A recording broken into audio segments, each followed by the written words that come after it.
صدق اللہ العظیم وصدق رسولہ النبی الکریم الامین۔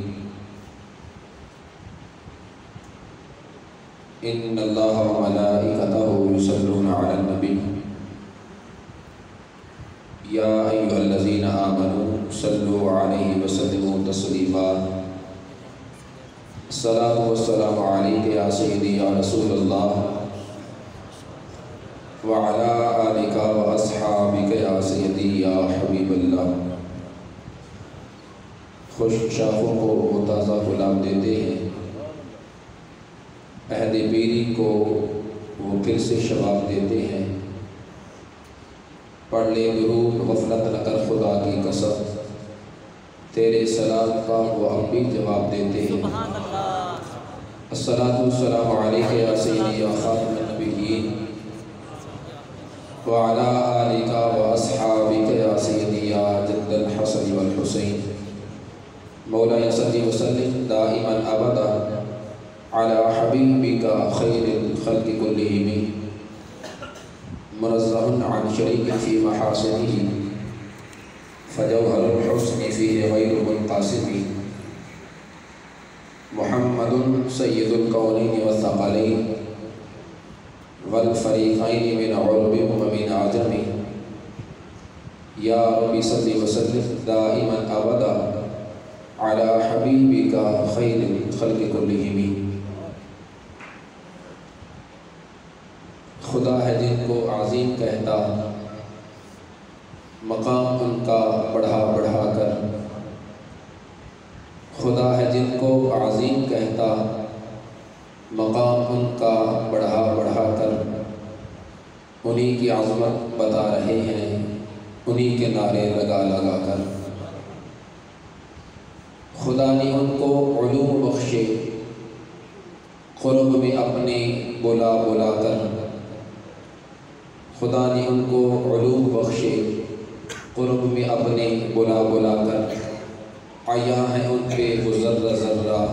رکھو جسے تم چھپا چھپا کر۔ سمٹ کے ساری زمیں آئی، بنی ہتھیلی پہ مثل رائی۔ صحابہ نے بھی یہ دید گوائی، جہاں میں ڈنکے بجا بجا کر۔ جو ان کے در پہ گیا سوالی، کبھی نہ لوٹا وہاں سے خالی۔ جو ان کے در پہ گیا سوالی، کبھی نہ لوٹا وہاں سے خالی۔ وہ آج بھی بھر رہے ہیں جھولی، سبھی کو طیبہ بلا بلا کر۔ اللہ تبارک و تعالی جل جلالہ وعظم نوالہ وأعظم شأنہ وعظم اسمہ وجل ذکرہ کی حمد و ثنا۔ حضور صدر کائنات مفخر موجودات، زینت بزم کائنات، دستگیر جہاں غمگسار زماں، قائد المرسلین خاتم النبیین احمد مجتبیٰ، جناب سیدنا حضرت محمد مصطفیٰ صلی اللہ تعالیٰ علیہ وآلہ وصحبہ وبارک وسلم کے دربار غربار میں ہدیہ درود و سلام عرض کرنے کے بعد، زینت مسرت صدارت،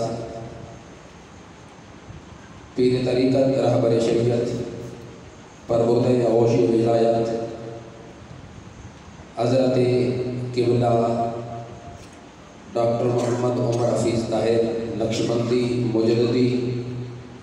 زید شرفہ، زینت مسرت صدارت شیخ المشائخ مرشد کامل حضرت قبلہ میاں محمد یوسف صاحب نقشبندی مجددی دعوت برکات القدسیہ، اور میرے استاد گرامی مناظر اسلام مفتی باقردان شیخ الحدیث والتفسیر حضرت قبلہ مفتی ڈاکٹر زاہد محمود قادری جلانی نعمانی زد شرفہ،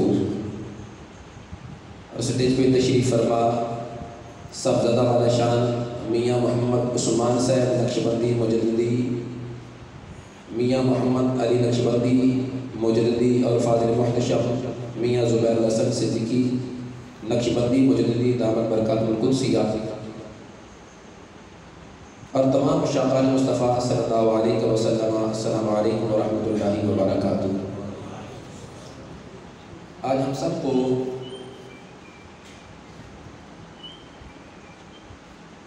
حضرت قبلہ شہباز لامکانی شیر یزدانی قبلہ عالم میاں محمد طاہر المعروف محمد صدیق نقشبندی مجددی مکان شریفی کے 55 سالانہ عرس مقدس کی اس تقریب میں شرکت کی سعادت حاصل ہو رہی ہے۔ میری دعا ہے اللہ ہم سب کی حاضری اپنی بلند و بالا برگاہ میں شرف قبولیت نصیب فرمائے۔ جو قبلہ سرزدہ صاحب کی طرف سے میرے ذمہ موضوع لگایا گیا وہ حالات حاضرہ اور خانقاہوں کی ذمہ داریاں ہیں۔ یقیناً موجودہ حالات میں اور اس کے جتنے بھی تناظر ہیں وہ آپ کے سامنے ہیں کہ اس وقت جو اہل سنت و جماعت پہ ایک بہت بڑا کٹھن مرحلہ گزر رہا ہے، جس کو آج سے پہلے اتنا بڑا ظلم نہیں کیا گیا جتنا کہ اب کیا جا رہا ہے۔ تو ان موجودہ حالات میں اور حالات حاضرہ میں ان خانقاہوں کا کردار کیا ہونا چاہیے تھا کہ وہ خانقاہیں جو کہ دینی قلعے ہیں اور جہاں سے دینی اسلام کی شمع روشن ہو رہی تھی اور لوگوں کے سینوں کو سیراب کیا جا رہا تھا، لوگوں کی اصلاح عقائد اور اصلاح اعمال کے لحاظ سے تربیت کی جا رہی تھی، اور پھر جو خلق خدا ان خانقاہوں کی طرف رجوع کرتی اور ان خانقاہوں سے اپنا تعلق قائم کرتی تھی،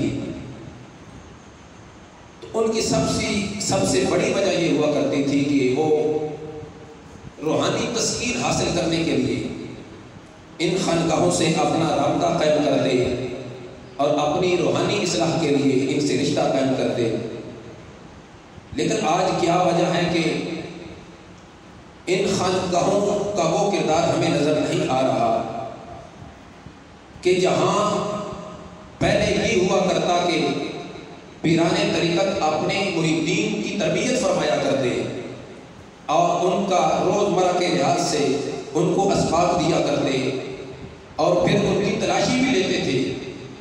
لیکن آج کیا ہوتا ہے کہ الا ماشاء اللہ پیران طریقت کی کوشش یہ ہے کہ میرے مرید زیادہ ہونے چاہیے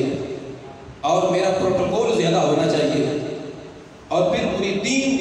کی آج کے دور میں یہی کوشش ہے کہ جس پیر کے پاس بڑی گاڑی ہو، جس کا پروٹوکول زیادہ ہو، آگے پیچھے مریدوں کا ایک ہجوم ہو،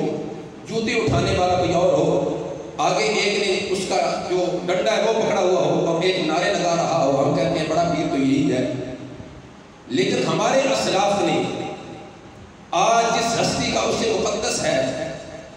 اگر ان کی سوائے حیات کو آپ پڑھ کر کے دیکھ لیں، انہوں نے وصیت نامہ جو جاری کیا تھا اس میں سب سے پہلے آپ نے یہ چیز بھی لکھی تھی کہ پیر نہ بننا، اور پھر یہ بھی فرمایا تھا کہ کسی سے اپنے جوتے بھی نہ اٹھوانا، اور پھر جا کر لوگوں سے استقبال بھی نہ کروانا۔ تو ہم ان مشائخ کے ماننے والے ہیں اور ان اسلاف کے ماننے والے ہیں تو جنہوں نے اپنے مریدوں کی اور اپنے سبزدگان کی اس لحاظ سے تربیت کی ہو، پھر آج سے ڈیٹ پر آپ دیکھ لیں اس مادہ پرستی اور فطروں کے دور میں کہ جب الا ماشاءاللہ سبزدگان اور سجادہ نشینوں کی کوشش اس میں ہے دنیاوی مال و زر حاصل کرنے کے لیے اور ذوق مقبولیت اور شوق سنت کے پیچھے لگے ہوئے ہیں، اگر کوئی ان کا مرید معاذ اللہ بد عقیدہ ہو جائے وہ ٹس سے مس نہیں ہوتے، ان کے چہرے کے تیور تک نہیں بدلتے کہ فلاں شخص نے میرے ہاتھ میں ہاتھ دیا تھا، آج وہ بد عقیدہ کی مجلس میں جا کر کے بیٹھ گیا ہے، آج وہ بد عقیدہ کا درس سے قرآن سن رہا ہے۔ مجھے چاہیے کہ میں اس اپنے مرید سے پوچھوں کہ میرے پاس آیا تھا، تجھے کمی کون سی رہ گئی تھی؟ کیا میں نے تیری تربیت نہیں کی تھی؟ کیا میں نے تیری روحانی تربیت کر کے تجھے روحانی تسکین نہیں پہنچائی تھی؟ پھر تو کسی غیر کے پاس جاتا۔ اللہ ماشاءاللہ آج ہم میں یہ والا معاملہ مفقود ہوتا نظر آ رہا ہے، لیکن قطب عالم حضرت قبلہ میاں محمد صدیق علیہ رحمہ کو دیکھیے، جب آپ علیہ رحمہ سکر کی سرزمین پر قصیدہ غوثیہ شریف کا جو زکوٰۃ تھی وہ نکال رہے تھے، ایک شخص آیا برکت علی نامی، جو کہ اس سے پہلے خارجیت میں، رفضیت میں، مرزائیت میں رہ چکا تھا، آ کر کہتا ہے کہ حضور میں نے سب کو دیکھ لیا لیکن مجھے تسکین کہیں سے بھی نہیں ملی، میں وہابی بھی بنا، دیوبندی بھی بنا، رافضی بھی ہوا، مرزائیوں کو بھی میں نے دیکھا ہے، لیکن حضور مجھے کہیں سے بھی تسکین نہیں ملی۔ تو آپ توجہ فرما دیں، اللہ مجھے صراط مستقیم پر گامزن فرما دے۔ دیکھنا اہل سنت کا عقیدہ کتنا ضروری ہے، اور اہل سنت کا عقیدہ اور نظریہ اپنانا کتنا ضروری ہے۔ میاں صاحب علیہ رحمہ نے یہ نہیں فرمایا کہ اگر مرید کوئی بات نہیں ہے، اللہ تعالیٰ تمہیں راہ ہدایت نصیب کر دے گا، ہدایت دینے والا وہی ہے، بلکہ آپ علیہ رحمہ نے فرمایا کہ کل رات کو 1 بجے میرے پاس آنا۔ وہ برکت علی نامی شخص دوسرے دن رات کو 1 بجے جب آپ کی خدمت میں پہنچا تو آپ نے فرمایا میرے ساتھ ذکر کرو، ذکر کے بعد مراقبہ فرمایا۔ وہ برکت علی نامی شخص کہتا ہے خدا کی قسم آج سے پہلے میں نے بڑے بڑے مجلس میں جا کر کے دیکھا، لیکن اتنا روحانی سکون کہیں سے بھی نہیں ملا جتنا میاں صاحب کی مجلس سے ملا ہے۔ اور پھر آپ علیہ رحمہ نے اسی مجلس میں بیٹھ کر ایسی نظر فرمائی کہ اس کی قیام پلٹ گئی، عقیدہ اہل سنت اس نے اپنا لیا۔ اور پھر حضرت غوث پاک رضی اللہ تعالیٰ عنہ نے زیارت فرمائی اور آپ علیہ رحمہ کو دست غیبی سے کتابی عطا فرمائی تھی۔ ہمارے اسلاف یہ گزرے ہیں کہ جنہوں نے اپنے مریدوں کی اصلاح کی ہے، اصلاح اعمال بھی ضروری ہے لیکن اصلاح اعمال سے پہلے اصلاح عقائد ضروری ہے، کیونکہ عقائد کی حیثیت بنیادوں جیسی ہے اور اعمال کی حیثیت اوپر بلڈنگ جیسی ہے۔ اب جس بلڈنگ کی بنیاد ہی نہ ہو، جس کی بیس ہی نہ ہو، اس کے اوپر آپ جتنا خوبصورت محل بنا لیں وہ کبھی بھی قائم نہیں رہے گا۔ ہمارے اسلاف نے حضرت مجدد الفسانی شیخ احمد سندی فاروقی علیہ رحمہ ہو، انہوں نے بھی سب سے پہلے عقائد پر توجہ دی، عقائد پر کام کیا اور رب ذوالجلال کی وحدانیت اور اس کی شان الوہیت پر پیرا دیا ہے، اور ناموس رسالت پہ، ناموس اہل بیت و صحابہ کرام علیہم الرضوان پر پیرا دیا ہے، اور ہمیں یہی درس دیا ہے کہ آخری سانس تک عقائد پر پہرا دینا، عقائد کو محفوظ رکھنا اور محفوظ کرنا۔ اس لیے محترم سامعین ناظرین، آج کے حالات میں ہم اس پر کیوں زیادہ زور دیتے ہیں کہ عقیدہ فلاں کا بگڑ گیا، اس کو عقیدہ درست کرنا چاہیے،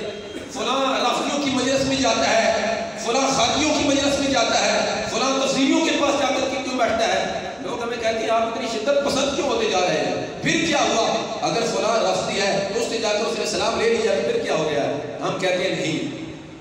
جس کے سینے میں تاجدار صداقت حضرت سیدنا صدیق اکبر رضی اللہ عنہ کا پیار ہو، وہ کبھی سیدنا صدیق اکبر کے گستاخ کے پاس جا کر کے نہیں بیٹھتا۔ جو حضرت سیدنا عمر فاروق کا غلام ہو، وہ کبھی بھی اس کے پاس جا کر کے نہیں بیٹھتا جو حضرت امیر معاویہ کا گستاخ ہو۔ ارے جس کے سینے میں حضرت عثمان غنی، حضرت مولا علی کرم اللہ تعالیٰ وجہہ الکریم رضی اللہ تعالیٰ عنہما کا پیار ہو، کبھی بھی وہ خادیوں کے پاس جا کر کے نہیں بیٹھتا۔ ضروری یہ امر کیوں ہے اور اس پر توجہ دینا کیوں ضروری ہے؟ دیکھیے ہمارے اسلاف نے اس پر توجہ اس لحاظ سے بھی دی ہے کہ آج کے ماحول میں کہ جب حضرت سیدنا صدیق اکبر رضی اللہ تعالیٰ عنہ کی مقدس ذات پر اگر کوئی تبرہ کرتا ہے، سب کو شتم کرتا ہے، اور ہم پھر اس کے باوجود بھی اس کے تعلق قائم رکھتے ہیں، تو سرکار دو عالم صلی اللہ علیہ وسلم نے آج سے صدیاں پہلے ہی یہ واضح فرما دیا تھا۔ رسول اللہ صلی اللہ علیہ وسلم نے ارشاد فرمایا، حضرت جابر رضی اللہ عنہ اس کی روایت کرتے ہیں، فرمایا اذا لعن آخر هذه الامه اولها، کہ جب اس امت کے آخری لوگ پہل والوں پر لعن طعن کرنا شروع کر دیں گے، آخری لوگ یعنی آج کے دور میں جو لوگ ہیں یہ آخری ہیں، اور پہلے والے لوگ حضرت سیدنا صدیق اکبر، عمر فاروق، عثمان غنی، علی المرتضیٰ رضی اللہ تعالیٰ عنہ، یہ پہلے والے لوگ ہیں۔ تو سرکار نے فرمایا کہ اگر میری امت کے آخری والے لوگ جو آخر میں آئے ہیں، اگر وہ میرے پہلے امتیوں پر لعن طعن کرنا شروع کر دیں گے تو اس ماحول میں ذمہ داری کیا بنتی ہے؟ فرمایا فمن کان عنده علم فلیظہرہ، تو اس ماحول میں جس کو اللہ نے علم عطا کیا ہوگا اس کو چاہیے کہ وہ اپنے علم کا اظہار کرے۔ جب بیل والوں پر لوگ لاطان کر رہے ہوں، سب و شتم کر رہے ہوں،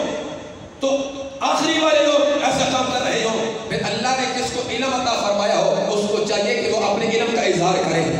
وہ حضرت سیدنا صدیق اکبر کی ناموس پر پہرا دے، ان کی صداقت اور ان کی عدالت کو ثابت کرے، اور شیخین کریمین رضی اللہ تعالیٰ عنہما کی اصلیت کو ثابت کرے۔ اور پھر فرمایا فَإِنَّ قَادِمَ الْعِلْمِ، اگر کسی نے کہ جب حضرت سیدنا صدیق اکبر رضی اللہ تعالیٰ عنہ کو گالیاں دے رہا ہو، سیدنا عمر فاروق عثمان غنی مولا علی رضی اللہ عنہ کو گالیاں دے رہا ہو، اس کے باوجود بھی اگر کوئی خاموش رہا، وہ عالم، وہ فاضل، وہ پیران طریقت، وہ سجادہ رشید جس کو اللہ نے علم عطا کیا تھا، اگر اس کے باوجود بھی وہ خاموش رہا اور اس نے اپنا علم چھپایا، سرکار فرماتے ہیں اس نے اپنا علم ہی نہیں چھپایا بلکہ کیا کیا؟ کَقَاتِمِ مَا أَنزَلَ اللَّهُ عَزَّ وَجَلَّ عَلَى مُحَمَّدٍ، اس شخص نے صرف اپنا علم نہیں چھپایا بلکہ اس نے سرکار کی ذات پر جو قرآن نازل ہوا تھا اس قرآن کو چھپایا ہے۔ قرآن کو چھپایا کہ جب سرکار کی صحابہ پر تبرہ بازی کی جا رہی تھی اور سرکار کی اہل بیت اطہار رضی اللہ عنہ کی توہین اور گستاخی کی جا رہی تھی، اور وہ عالم، وہ فاضل، وہ پیران طریقت خاموش بیٹھا تھا، اس نے اپنے علم کا اظہار نہیں کیا، خاموش ہو گیا، تو سرکار نے فرمایا اس نے علم نہیں چھپایا بلکہ اس نے رب کے کلام کو چھپایا ہے۔ کتنا بڑا جرم ہے۔ آج میں اس لیے نہ بولوں کہ میرے پروگرام تھوڑے ہو جائیں گے، اگر میں نے عقیدے پہ بات کی، عقیدہ کڑوا ہے، لوگ میری بات کو ایکسپٹ نہیں کریں گے، لوگ میری تقریر کو پسند نہیں کریں گے، اور لوگ مجھے اپنے پروگراموں میں نہیں بلائیں گے، میری تقریریں نہیں ہوگی، لہذا مجھے چاہیے میں آہستہ آہستہ میٹھی میٹھی تقریر کروں۔ سرکار فرماتی ہے کہ جب میری امت کے پہلے لوگوں پر سب و شتم کیا جا رہا ہو، لعنت کیا جا رہا ہو، اس وقت عالم کی ذمہ داری بنتی ہے کہ وہ اپنے علم کا اظہار کرے، ان کی نماز پر پہرا دے۔ اس لیے تاجدار گولڑا علیہ رحمہ نے کہا تھا کہ جب آپ سے کہا گیا کہ پیر صاحب آپ کا کام مناظرہ کرنا نہیں ہے، آپ کا کام باس مباحثہ کرنا نہیں ہے، حجرے میں بیٹھ کے اللہ اللہ کیجئے، تسبیح پڑھ کے سرکار کے ساتھ پر سلام کے نذرانے پیش کیجئے، ایسا کام کیوں کر رہے ہیں، اس مرزا قادیانی کا مقابلہ کیوں کر رہے ہیں؟ تو آپ علیہ رحمہ نے جواب کیا دیا تھا؟ میں ان تمام تر پیران طریقت کو جو اپنی نسبت تاجدار گولڑا سے جا کر کے ملاتے ہیں اور اپنے مریدوں میں جب یہ تصور پیش کرتا ہو کہ ہم کس سلسلہ سے تعلق رکھتے ہیں، تو اس وقت حضرت تاجدار گولڑا کا نام بھی لیتے ہیں، لیکن تاجدار گولڑا سے جب کہا گیا تھا پیر صاحب باس مباحثہ کرنے کی ضرورت نہیں ہے، مناظرہ کرنے کی ضرورت نہیں ہے، آپ علیہ رحمہ نے فرمایا تھا کہ مجھ سے ایسی بغیرت فقیری نہیں ہوتی، مجھ سے ایسی بغیرت پیری فقیری نہیں ہوتی۔ جب اہل سنت و جماعت کے مسلمات پر، معتقدات پر حملہ کیا جا رہا ہو اور میرے علی اندر بیٹھ کر اللہ اللہ کر رہا ہو، میں ایسی پیری کا قائل نہیں ہوں، میں ایسے پیری کو بھی نہیں مانتا، بلکہ میں کہتا ہوں جو پیر ہے اس کا کام بنتا ہے کہ جب عقیدے پر حملہ ہو تو سب سے پہلے سرے فرشت فرنٹ پہ کھڑے ہو کر ان غیروں کا مقابلہ کرے اور عقیدے کا دفاع اور تحفظ کرے۔ اس لیے محترم سامعین ناظرین، آج کے ماحول میں سب سے بڑی ضرورت اور توجہ اس چیز پر دینے کی ہے، عقیدے کو درست کرو، عقیدے کی اصلاح، اور عقیدے کے بعد اعمال کی اصلاح ہے۔ ہم اعمال کی اصلاح سے روگردانی نہیں کرتے کہ بس عقیدہ ٹھیک ہو گیا اور اعمال سے دور ہو جاؤ، نہیں، سب سے پہلے عقیدہ پھر اعمال۔ سرکار دو عالم نور مجسم شفیع معظم صلی اللہ علیہ وسلم نے یہ ارشاد فرمایا تھا دوسرے فرمان میں، سرکار نے فرمایا اذا ظہرت الفتن او قال البدع فلیظہر العالم علمہ۔ سرکار نے فرمایا کہ جب فتنوں کا اظہار ہو رہا ہو اور بدعات کو عام کیا جا رہا ہو، پھر اس وقت اللہ نے جس کو علم عطا کیا ہے اس عالم کو چاہیے کہ وہ اپنے علم کا اظہار کرے۔ وَمَن لَمْ يَفْعَلْ ذَلِكَ، اور اگر اس نے اس وقت ایسا کام نہ کیا، اپنا کارنامہ سر انجام نہ دیا، تو کیا ہوگا؟ فَعَلَيْهِ لَعْنَةُ اللَّهِ وَالْمَلَائِكَةِ وَالنَّاسِ أَجْمَعِينَ لَا يَقْبَلُ اللَّهُ مِنْهُ صَرْفًا عَدْلًا۔ سرکار نے فرمایا کہ اگر اس عالم نے کہ جب فتنوں کا ظہور ہو رہا ہو اور اس نے اپنے علم کا اظہار نہ کیا، اس پر اللہ کی بھی لعنت ہو، فرشتوں کی بھی لعنت ہو اور پوری کائنات کے لوگوں کی لعنت ہو، یہاں تک کہ فرمایا لا يقبل اللہ منہ صرفا وعدلا، اللہ اس کا نہ فرض قبول کرے گا نہ ہی نفل قبول کرے گا۔ آج ہم نفل پڑھے، تہجد پڑھے، لیکن سرکار کے صحابہ پہ آل بیت پر چہرے کے تیور تک نہ بدلے، اس صوفی کو، اس صالح کو، اس پیران طریقت کو یہ غور کرنا چاہیے کہ میرے یہ نفل، میرے یہ فرض کر ایسا نہ ہو کہ میرے اوپر انعام مار دیے جائے کہ تو نے میرے دین پر جب حملہ ہو رہا تھا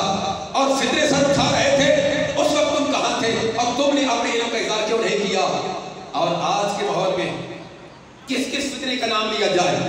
اور کس کس فتنے کا تمہارے سامنے ذکر کیا جائے۔ ارے سرکار کی ازواج مطہرات امہات المؤمنین رضی اللہ تعالی عنہن کی نماز پر حملہ کیا جا رہا ہے، ارے سرکار کی صاحبزادیوں کا انکار کیا جا رہا ہے، سرکار کے اصحاب کے ناموں کے ساتھ رضی اللہ عنہم لکھنے سے انکار کیا جا رہا ہے۔ ارے اس سے بڑا ظلم تو یہ ہوا کہ رب کی شان پر حملہ کر دیا گیا۔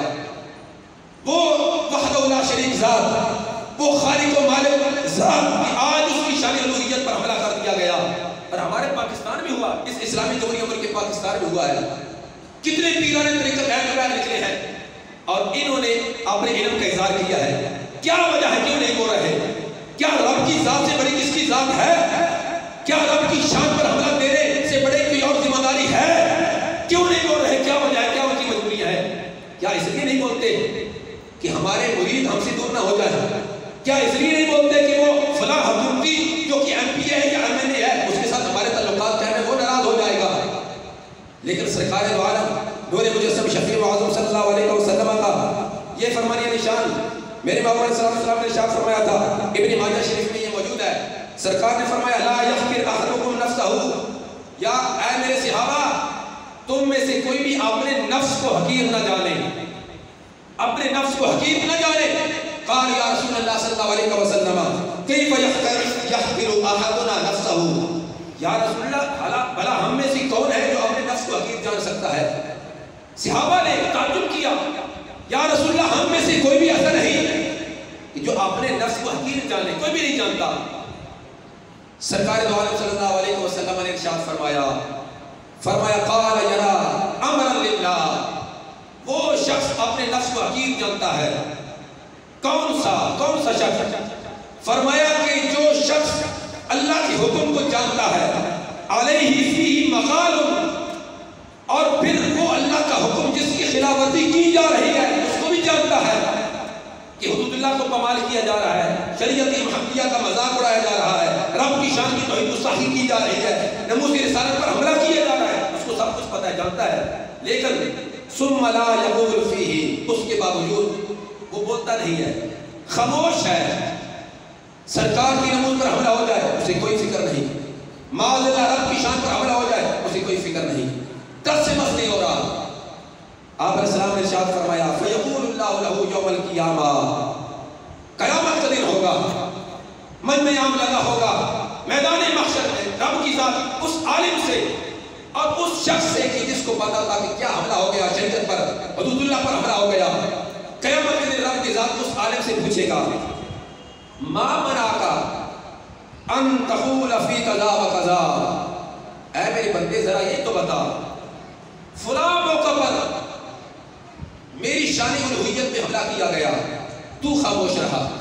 میری محبوب کی ناموس پہ حملہ کیا گیا تو خاموش رہا، میری محبوب کے صحابہ کی ناموس پر، آل بیت کی ناموس پر حملہ کیا گیا تو خاموش رہا، کیا وجہ ہے، کیا مجبوری ہے؟ ما منعک، تجھے کس چیز نے روکا، کس چیز نے منع کیا؟ وہ کہے گا فیقول خشیت الناس، میں نے لوگوں کے ڈر کی وجہ سے حق بیانی نہیں کی، مجھے لوگوں کا ڈر تھا، مجھے اس چیز کا ڈر تھا اگر حق بیانی کروں گا مرید چھوڑ جائیں گے، مجھے اس چیز کا ڈر تھا فلاں میرا مرید کروڑ پتی ہے، سال کے بعد مجھے گاڑی دیتا ہے، اگر حق بیانی کروں گا وہ مجھے گاڑی نہیں دے گا، مجھے اس چیز کا ڈر تھا فلاں میرا مرید مجھے اتنے نذرانے دیتا ہے، حق بیانی کروں گا وہ مجھے چھوڑ جائے گا، خشیت الناس، میں نے لوگوں کے ڈر کی وجہ سے حق بیانی نہیں کی۔ فیقول فإیایا کنت احق ان تخشی، رب کی ذات فرمائے گی ہے میرے بندے حالانکہ چاہیے تو تجھے یہ تھا کہ تو مجھ سے ڈرتا، کیونکہ عزت ذلت میرے ہاتھ میں تھی، شہرت میرے ہاتھ میں تھی، کامیابی ناکامی میرے ہاتھ میں تھی، اگر تم میرے سے ڈرتا میں تجھے عزت بھی عطا کرتا، شہرت بھی عطا کرتا، کامیابی بھی عطا کرتا، لیکن تو نے حق بیانی نہیں کی، لوگوں کی ڈر کی وجہ سے تو نے حق کو چھپایا ہے۔ سامعین محترم اب غور کیجئے اس میدان محشر میں کون ہمارے پرسان حال ہوگا؟ ارے آج ہم دنیا میں کسی کا سامنا نہیں کر سکتے،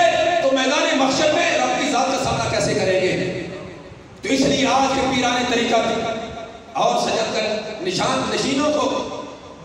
میں بڑے ادب سے یہ گزارش کروں گا، خدا کے لیے سب سے پہلے تو اپنی اصلاح کریں۔ آپ اتنی فکر مند کیوں ہو گئے ہیں؟ حق بیانی کیوں نہیں کر رہے؟ کیا مجبوریاں ہیں؟ نام لیتے ہو مجدد پاک کا نام لیتے ہو، نام لیتے ہو مجدد الفسانی شیخ احمد شہری کا بورڈ لگا کر لوگوں کو کہتے ہو ہم مجددی ہیں، ہم نقشبندی ہیں، لیکن میرے مجدد پاک کی فکر کیا ہے؟ آپ مکتوبات شریف کے اندر لکھتے ہیں کہ حضرت خواجہ عبید اللہ اخرار رضی اللہ تعالیٰ عنہ، یہ وہی حضرت خواجہ عبید اللہ اخرار رضی اللہ تعالیٰ عنہ کہ جن کا نام اس میں گرامی ہمارے شجرہ نسب میں آتا ہے، وہ سلسلے نقشبندیہ کے سالار حضرت خواجگان خواجہ عبید اللہ اخرار رضی اللہ تعالیٰ عنہ، آپ کے بارے میں آپ نے مکتوبات شریف کے اندر لکھا ہے کہ آپ رضی اللہ تعالیٰ عنہ کیا فرماتے ہیں؟ فرماتے ہیں کہ جب خواجہ صاحب علیہ رحمہ سے یہ پوچھا گیا تو آپ علیہ رحمہ کیا فرماتے ہیں؟ فرماتے ہیں کہ اگر تمام احوال و مواجید را بماد ہن و حقیقت مارا باقاعد اہل سنت و جماعت متحلی نسازت جز خرابی ہے جنبی دانے۔ خواجہ صاحب نے، خواجہ عبید اللہ اخرار رحمہ اللہ تعالیٰ نے فرمایا کہ اگر کوئی بندہ میری شانیں بیان کرے، میری کرامتیں بیان کرے، میرا مقام بیان کرے اور میرے مقام کو لوگوں کے سامنے بیان کرتا رہے، اگر اس نے مجھے سنی نہیں کہا تو میں سمجھتا ہوں کہ اس نے میری شانیں بیان نہیں کی، اس نے میری خرابیاں بیان کی ہیں۔ آج ہماری کوشش کیا ہے؟ ہم کہتے ہیں کہ پیر صاحب کی کرامت بیان ہونی چاہیے، تعلیمات نہیں کرامت بیان کرو، اور آج کا سیدھا سادہ مرید ساری زندگی اپنے مرید کی کرامتیں بیان کرتا ہے۔ ہم کرامت کے منکر نہیں، ہم کرامت سے بڑھ کر استقامت کے قائل ہیں۔ پیر کی سب سے بڑی کرامت اس کی استقامت ہے۔ ارے جس پیر کا زندگی کا ایک دن، ایک گھڑی، ایک لمحہ خلاف شرع نہ گزرا ہو، ہم کہتے ہیں سب سے بڑا اللہ کا ولی وہی ہے۔ سرکار نے فرمایا تھا کہ اللہ کے ولی کی پہچان یہ ہے اذا ذکر اللہ، کہ جب تم اس کا چہرہ دیکھو تو خدا کی ذات کی یاد آ جائے۔ اللہ کا ولی وہ ہے۔ آج کا مرید بے شرع، نہ چہرے پہ داڑھی، نہ نماز کا پابند، مرید اس کی کرامتیں بیان کر رہا ہے اور سیدھے سامنے مرید کہتے ہیں کیا بات ہے، کیا بات ہے۔ خواجہ صاحب فرماتے ہیں کہ جس بندے نے میری کرامتیں بیان کی، میری شانیں بیان کی ہے، لیکن اس نے مجھے سنی نہیں کہا، میں سمجھتا ہوں اس نے میری شان نہیں، میری خرابی بیان کی ہے۔ پھر کیا فرماتے ہیں؟ فرماتے ہیں اگر تمامی خرابی ہارا برما جمع کنن، اگر کسی نے ساری خرابیاں میرے اندر جمع کر دی، یہ ایسے ہے، ایسے ہے، ایسے ہے، لیکن وہ حقیقت مارا باقاعد اہل سنت و جماعت بنوازن ہیچ باقی ندارے، لیکن اس نے مجھے سنی کہا، سب خرابیاں بیان کی، سب میرے عیب بیان کیے، لیکن ساتھ یہ ضرور کہا ہاں ایک بات ہے کہ سنی پکا ہے۔ فرماتے ہیں جس نے یہ کہہ دیا کہ سنی پکا، اس نے میری ساری شانیں بیان کر دی ہے، اس نے میری ساری خوبیاں بیان کر دی ہے، تو ہم کہتے ہیں ارے سب سے پہلے مجدد الفسانی کا بورڈ لگانے والوں، میرے مجدد پاک کا یہ مکتوبات شریف پڑھ لیجئے، یہ مکتوب نمبر 193 ہے، اس کو بھی پڑھ لیجئے، اور اپنے آپ کو سنی کہلوانے سے جو شرم محسوس کرتے ہو یہ تمہارا شرم اتر جائے گا۔ یعنی آج وہ بھی سجادہ نشین دیکھنے کو ملے ہیں جو کہتے ہیں کہ ہمیں بس مسلمان کہو، ہم اس میں نہیں پڑھتے کہ فکر مجددی ہے، فکر اعلی حضرت ہے، فلاں فکری ہے، ہم کسی کی فکر نہیں مانتے، ہم مسلمان ہیں۔ تو ہم کہتے ہیں کہ کیا فکر مجدد الفسانی کوئی الگ فکر ہے؟ کیا فکر مجدد قرآن و سنت سے کوئی الگ فکر ہے؟ اور پھر اس طرح کی پیرانہ طریقت دیکھنے کو مل رہا ہے، کہتے ہیں کہ جی دین ایک دریا ہے اور مسالک یہ نہریں ہیں، سنی مسلک فلاں مسلک یہ ایک نہریں ہیں اور ان دریاؤں سے نکل رہی ہیں، تو تم دریا پر بیٹھ جاؤ، نہروں کی کیا ضرورت ہے؟ ہم کہتے ہیں کیا مجدد پاک ساری زندگی نہر پر بیٹھے رہے؟ کیا مجدد پاک ساری زندگی نہر کی حفاظت کرتے رہے؟ نہیں، خدا کی قسم میرے مجدد پاک نے اس اکبر بادشاہ کے سامنے بھی دین حق کو بلند کیا اور عالم حق کو بلند کیا تھا، تنے تنہا کھڑے ہو گئے تھے، انہوں نے مریدوں کی پرواہ نہیں کی، زمانے کی پرواہ نہیں کی تھی۔ اس لیے محتشم سامنے ناظرین، آج کی اس کانفرنس کی وساطت سے اس مرحوم اس بدبخت عمر ذلیل نے جو رب ذوالجلال کی شان میں توہین اور گستاخی کی ہے، اس وحدہ لا شریک ذات کی شان الوہیت پر اس نے حملہ کیا، میرے باپ علیہ السلام نے ارشاد فرمایا تھا، سرکار نے فرمایا تفکروا فی آلاء اللہ، اللہ کی نعمتوں میں غور و فکر کرو، لا تتفکروا فی اللہ، لیکن اللہ کی ذات پہ غور و فکر نہ کرو، اللہ کی نعمتوں کو بیان کرو لیکن اس کی ذات پہ غور و فکر نہ کرو۔ کیوں؟ کہ جب اللہ کی ذات میں غور و فکر کرے گا تو اس کا حشر اسی والا ہوگا جو آج اس عمر ذلیل کا ہو رہا ہے۔ یعنی آج کے پروفیسر، آج کے وہ نام نہاد سکالر جو 4 لفظ پڑھتے ہیں معاذ اللہ وہ اللہ کی شان الوہیت پر ہاتھ ڈالتے ہیں اور حملہ کرتے ہیں۔ دوسرے مقام پر سرکار نے فرمایا کہ جب ایسا شخص کہ جو سوال کرے لوگوں سے کہ اس مخلوق اللہ کی ذات نے پیدا کیا، من خلق اللہ، اللہ کی ذات کو کس نے پیدا کیا، تو سرکار نے فرمایا جب تم ایسے شخص کو دیکھو کہ جو اللہ کی ذات کے بارے میں سوال کر رہا ہے تو تم کہو آمنت باللہ، ہم اللہ پر ایمان لائے، ہم اس کی بات نہیں سنتے، ہم اس کی بات کو نہیں مانتے، ہم اللہ کی ذات پر ایمان لائے ہیں۔ اس لیے اے اہل سنت محتشم سامع ناظرین، اس امت کی یہ شان ہے، اس نے رب کی ذات کو بغیر دیکھے مانا ہے اور رب کے رسول حضرت محمد مصطفیٰ علیہ السلام کو بغیر دیکھے مانا ہے۔ ہمارا ایمان بالغیب ہے، ہم نے رب کی ذات کو دیکھا، نہ سرکار کی ذات کو دیکھا ہے، لیکن ایسے مانا ہے جیسا کہ اگر ہم اپنی آنکھ سے دیکھ بھی لیتے پھر بھی شاید ہمیں اپنی آنکھوں پر اتنا یقین نہ ہوتا جتنا سرکار کے بتانے پر ہمیں یقین ہے۔ اس لیے محتشم سامع ناظرین، آج کی کانفرنس کی وساطت سے ہم حکام والا سے یہ کہنا چاہتے ہیں کہ الحمدللہ اس اسلامی جمہوریہ ملک پاکستان میں یہ باسیان پاکستان اس بات کا اظہار کر رہے ہیں کہ اس ملعون عمر ذلیل کو گرفتار کیا جائے جس نے ہمارے رب کی ذات میں اس کی شان الوہیت پہ گستاخی کی ہے، اس کو گرفتار کر کے اور اس پر مقدمہ درج کر کے اس کو کیفے کے در پر پہنچایا جائے۔ کیا آپ اس کی حمایت کرتے ہیں؟ سارے ہاتھ بلند کر کے رب کی ذات کی وحدانیت کا اقرار کرتے ہوئے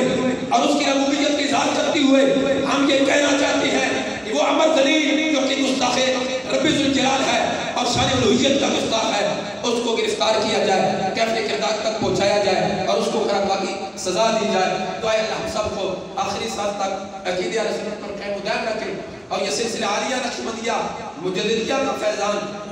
ہمارے لیے عام فرمائے اور پھر